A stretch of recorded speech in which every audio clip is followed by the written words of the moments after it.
La spiritualité de Christ ne signifie pas qu'il se tenait loin des choses pratiques de la vie de tous les jours. Elle consistait bien plus en ce qu'il amenait les forces et les ressources célestes à produire leur effet sur les choses pratiques de la vie quotidienne.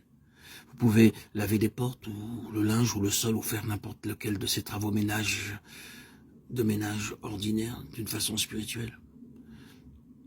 Les gens s'imaginent que l'œuvre spirituelle et le travail ordinaire, faire le ménage par exemple, sont deux choses différentes.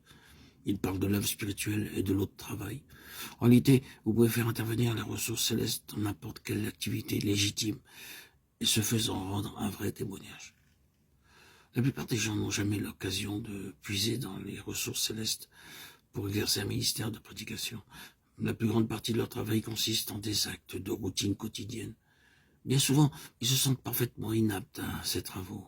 Mais ils sont tentés de penser que s'ils avaient quelques ministères spirituels à accomplir, s'ils avaient à tenir une réunion ou à parler à quelques âmes de questions spirituelles, alors ils pourraient faire appel au Seigneur pour de l'aide et celui-ci les assisterait efficacement.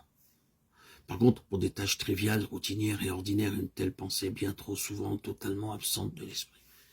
Exactement, les mêmes ressources doivent être utilisées pour le travail ordinaire autant que pour l'œuvre dite spirituelle. Tout doit se faire sur une base spirituelle et par là servir de témoignage. Pour venir à bout du labeur ordinaire d'une journée, il faut bien souvent plus que les simples ressources humaines. La spiritualité consiste à faire tout comme dérivé du ciel.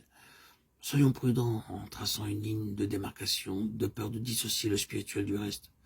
Si nous comprenons que les choses vécues durant notre passage ici-bas n'ont rien d'accidentel ou de général, mais au contraire sont très spécifiques et déterminées, que nous sommes dans le droit fil d'un dessein éternel et que nous sommes appelés selon son dessein, alors cela représente pour nous une source considérable de force. Où que nous soyons, pourvu que nous y soyons, après avoir soumis nos vies totalement au Seigneur, et nous être assurés de nous trouver absolument dans sa volonté. Nous n'avons pas compté les jours et à attendre que le temps passe, mais à nous souvenir que nous sommes à cet endroit en rapport avec un dessein. Bon nombre d'enfants de Dieu sont là à attendre, à compter les jours. Ils s'imaginent être dans une sorte de hiatus, dans un lieu où la véritable œuvre de Dieu n'a pas d'impact sur leur vie. C'est faux, totalement faux. Tournons le dos à de telles pensées. Cette mondanité est traîtresse. Il est possible que nous ne soyons pas encore entrés dans notre ultime vocation, mais nous y sommes de façon relative, dès à présent. Et nous n'y entrerons jamais pleinement, à moins de mettre à profit toutes les possibilités que nous avons sous la main, maintenant même. Une telle situation est d'ordre préparatoire. Si le Seigneur venait à nous, disant « Vois-tu le temps actuel apparemment sans relief dans le caractère de l'œuvre et néanmoins prévu par moi pour te qualifier en vue d'une grande œuvre que j'ai en réserve, qui se déploiera au cours d'une année fixée d'avance, et au premier jour de cette année précise, tu t'engageras dans un vaste champ d'action.